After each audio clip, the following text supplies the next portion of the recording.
Hey everyone, this is Carlos Martinez coming to you live from my home in Chicago, and I'm here to talk to you about how to close more sales in network marketing. So stay tuned. Let's wait for a couple of people to jump on before we get started here. And folks, so here's the thing. Network marketing is an awesome industry. I love the network marketing industry. Some people think it's a pyramid scheme or it's this kind of thing. Network marketing is an amazing business. And, if you guys have never tried it out, if you tried it out in the past and it just didn't work, I'm telling you, you were just with the wrong company, with the wrong, whatever, but one of the things you got to do is you got to work on you, man. You got to work on you more than anything else. But let me say hello to a few amazing people. What's up, Stephanie Staub? How's it going? Amazing sister. What's going on? Kimberly Elias. How are you, my sister? I hope all is well. So folks, so here's the thing. Okay.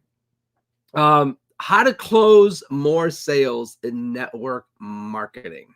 All right. I got a real simple tip for you. Don't focus on the sale. All right. You're like, all right, Carlos, that's that. All right. That like rocket scientist. All right. Genius. Thank you, Captain Obvious, but I want to just hang on tight. I'm going to give you a couple of tips about what I mean. All right. So how to close more sales in network marketing is don't focus on the sale.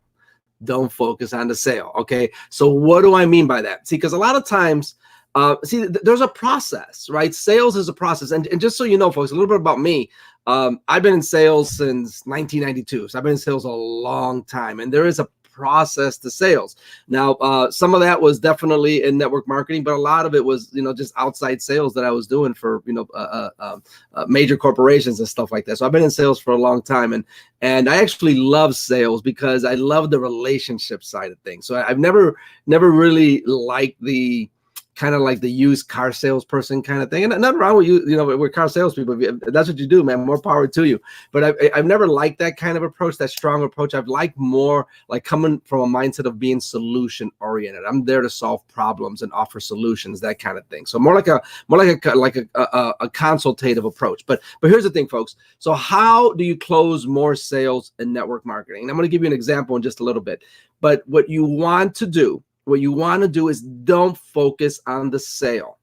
A lot of times, right away when we start talking to people about the business, the energy that we're giving away and we're giving to that person that we're speaking to, whether it's live or on Facebook Messenger, or on the phone or texting or email, whatever, okay? Whatever means of communication, the energy that we're giving away is that, oh my goodness, you got to join my business. Oh my goodness, you got to try my product. Oh my goodness, we got the best comp plan. Oh my goodness, we got this, and this.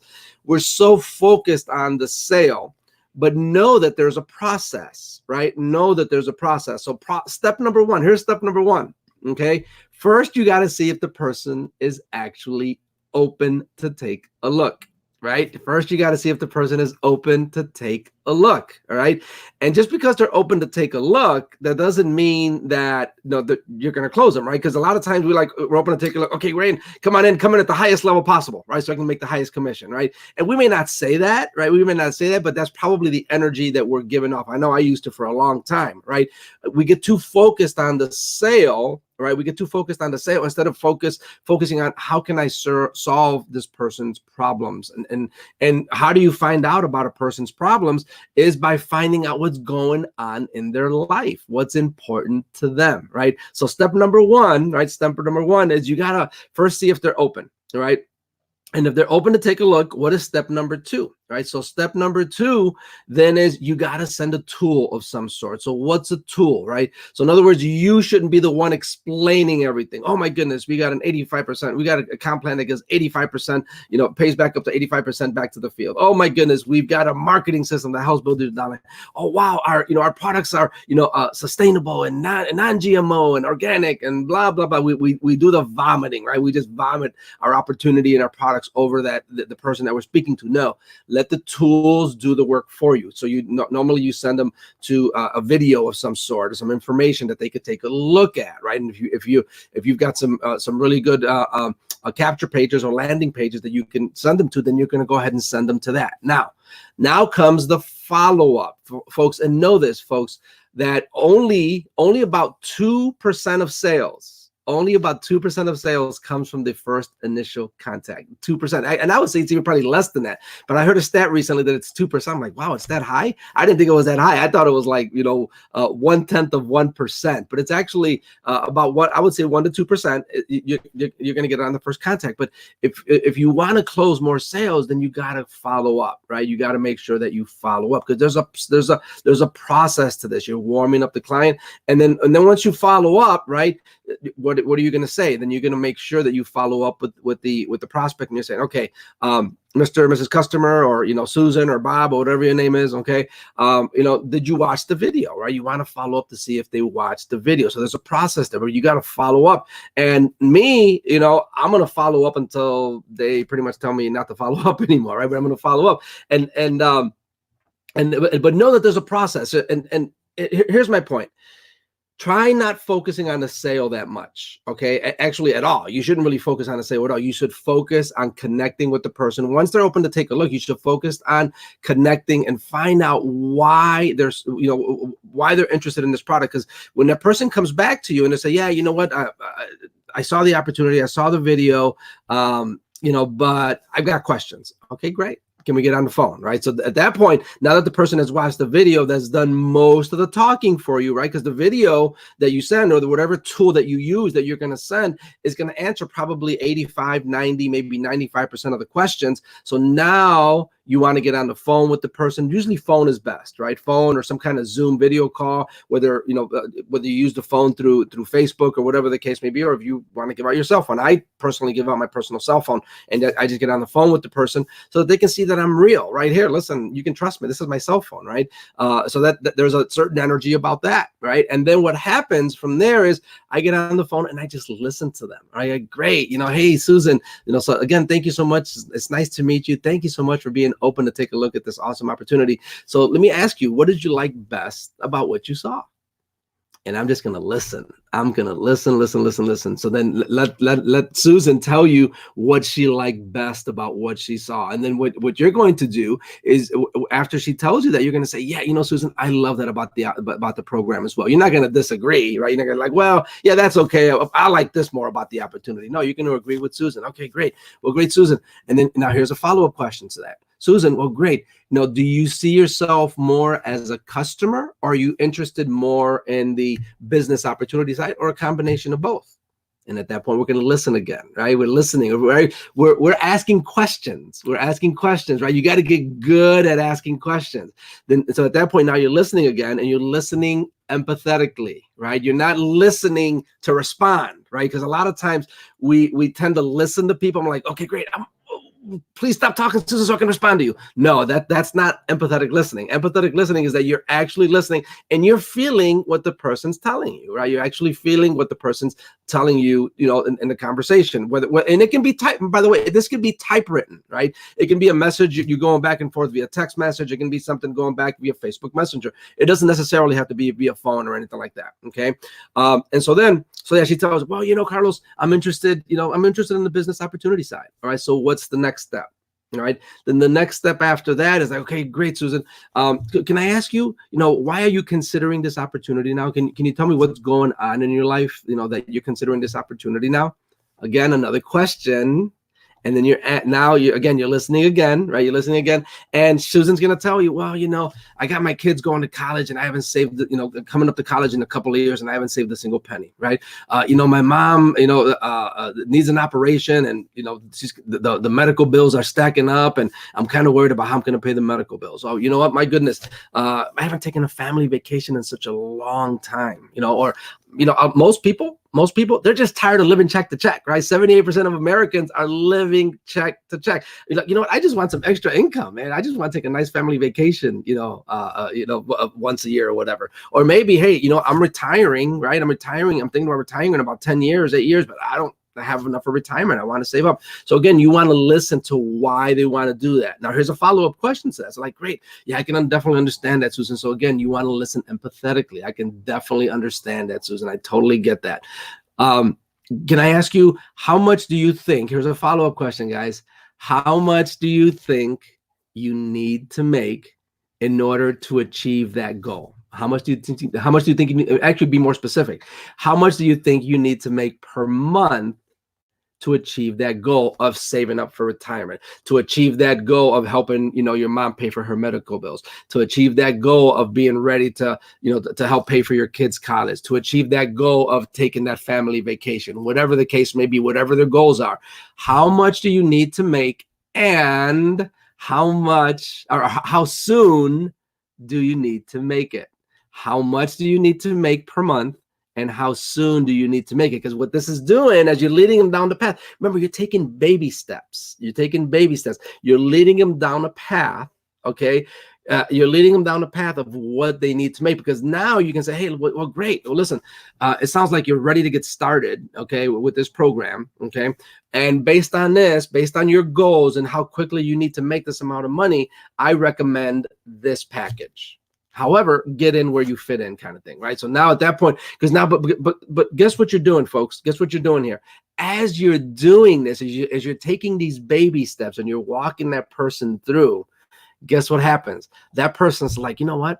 I like this person. Like so. Let's pretend the person doing asking the questions. His name is Ron, right? Man, I really like Ron. He's not trying to close me. Ron actually cares about what's going on in my life. He's asking me questions. He's asking me why I'm considering this business. He's asking me how much do I need to make and how soon do I need to make it. So this, you know what?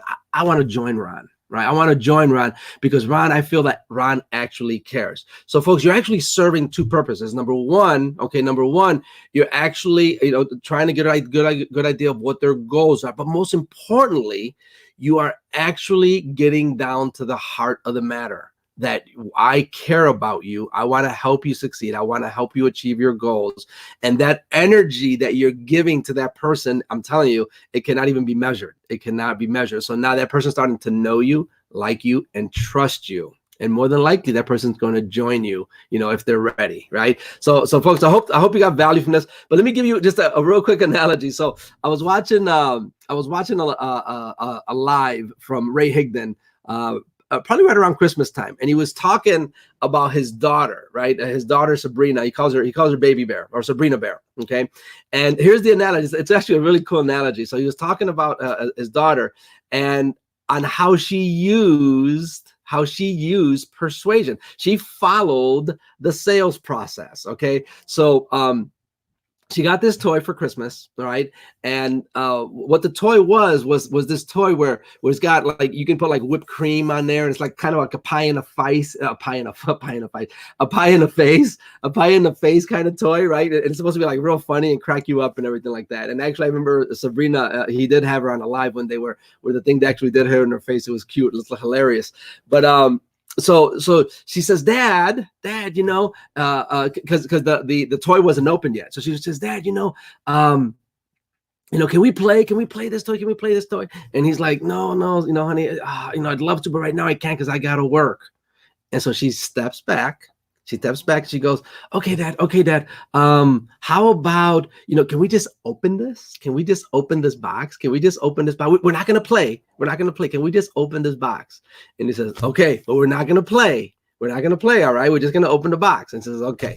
So he opens the box for her. All right. And then in the box, in the toy box, there's like 5 other, plastic pouches of parts that you have to put together. So he sets them out. He goes, okay, Dad, can you open these 2, please? We're not going to play. All right. We're not going to play. Can you open these 2 pouches? All right. Can you please open these? All right. And he's like, all right, we're not going to play, Sabrina. And he's kind of cracking up as he's going along because he's seeing her go through the process. And our kids can be very persuasive, right? So he then opens up the 2, all right? And he's like, well, okay, Dad, can you open up one more? Look at this one. This one looks really cool. Can you open this one? And we're not going to play, Dad. We're not going to play that. So he ends up opening up a 3rd one. And you know what? Guess what?